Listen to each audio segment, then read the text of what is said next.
Ce joyau du patrimoine. Recycler au lieu de jeter, c'est la raison d'être d'un atelier automobile de Chambray-les-Tours.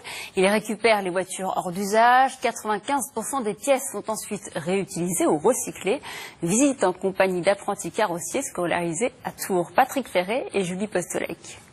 Faire des pollutions du réservoir et des fluides, liquide de refroidissement, liquide lave-glace, les huiles, tout ce qui est aussi liquide de frein. Après réception des véhicules, leur dépollution est la première étape dans le processus de recyclage. Le métier a beaucoup évolué ces dernières années et l'on est loin aujourd'hui de l'image que l'on se fait généralement d'une casse automobile. Le recyclage, c'est récupérer le véhicule, l'analyser et déterminer l'ensemble des pièces qui vont pouvoir être revendues au commerce et donc aux clients. Et démonter le reste pour mettre dans les bacs filières adéquates.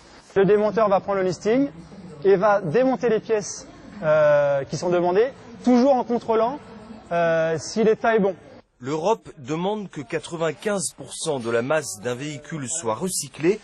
Dans cet établissement chambraisien, on atteint aujourd'hui les 98%. Même des apprentis carrossiers s'étonnent d'un tel résultat. Je pensais pas que c'était autant.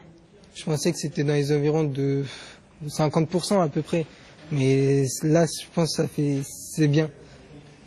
C'est vraiment très bien. Je pensais pas que c'était aussi bien recyclé. Puis, en fin de compte, la voiture, elle est vraiment, c'est recyclé quasiment entièrement.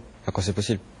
Sur le site de Chambray, 25 salariés traitent ainsi jusqu'à 2000 véhicules hors d'usage à l'année. Et tous les éléments réutilisables sont commercialisés sur place en pièces d'occasion. Les casses automobiles ont au fil des ans pris conscience des impacts de leur activité sur l'environnement, au point de devenir aujourd'hui des acteurs majeurs de l'économie circulaire. Près de 200 bovins étaient exposés aujourd'hui.